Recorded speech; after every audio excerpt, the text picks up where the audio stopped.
guys, it's Jessica from Bring the Kids, and I'm here with another travel tip of the week for you guys. And this week my tip is about sleep.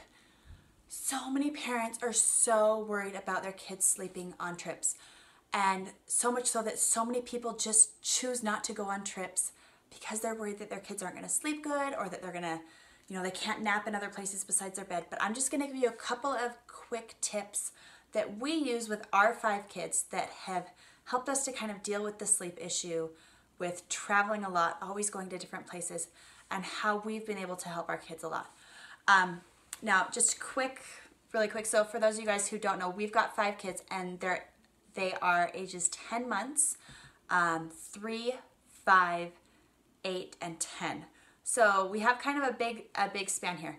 But first off, I want to talk really quick about babies.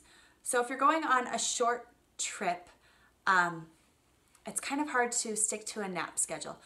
And so my biggest suggestion is, before you head out on your trip, practice with your baby, helping them to nap in different situations.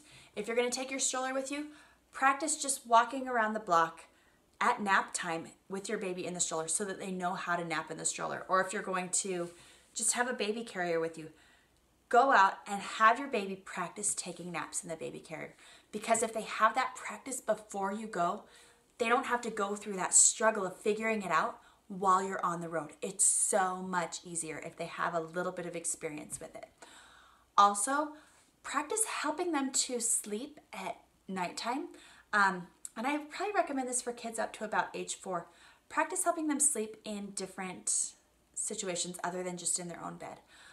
If you have a travel bed that you take with you, for our babies, until they can sleep in a real bed, we just take a little Kidco pea pod. It's like this little pop-up tent, and it folds up really small, like it's about this fat and this big around. We can just throw it in the suitcase.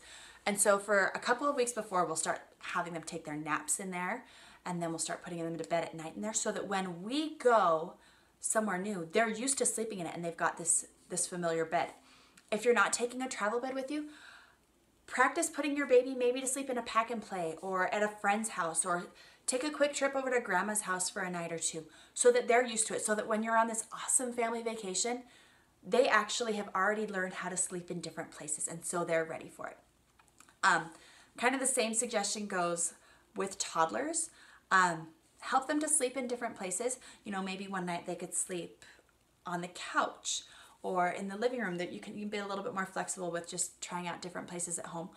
But if your kids are a little bit older and they're kind of on that borderline area where they don't really need a nap every day, but it's kind of helpful, practice kind of building up their strength or whatever, so that they can get by a few days without a nap, so that you can go and do something that's a little bit more, kind of see a little bit more, do a little bit more someday, on a day where you can kind of push them through without a nap. Now, my last big suggestion for you on sleeping with kids and traveling is stick to a bedtime. Now, this is more of a parental survival trick, okay? Because traveling with kids is exhausting, you guys. And so if you are up until 10 or 11 at night running around with your kids, and then you're up the next morning trying to see something, going out for breakfast and doing all these different things and sightseeing nonstop, you guys, not only are your kids going to be worn out, but you are going to be exhausted, okay? My biggest tip is try and stick to a normal bedtime. I know it's hard because there are some things that you're going to want to see that are a little bit later, but just so that you can have the rest that you need and a little bit of downtime without your kids, it's just such a lifesaver to be able to put your kids to bed and then to be able to have, an hour or two to unwind, relax, and not just collapse like the second after you get them to sleep, okay? It'll make your vacation so much more enjoyable. Your travel will be so much better, and you'll be refreshed and better able to really just enjoy your time with your kids instead of being tired and exhausted. So, yeah, make sure that you're kind of taking care of those sleep needs. A lot of them can be prepared for ahead of time, but do really try and stick to that bedtime.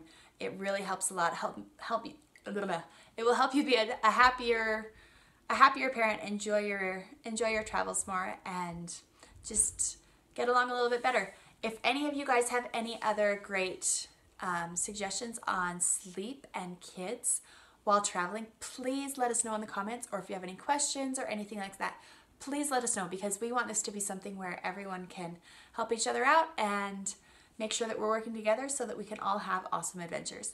Have a great day, guys.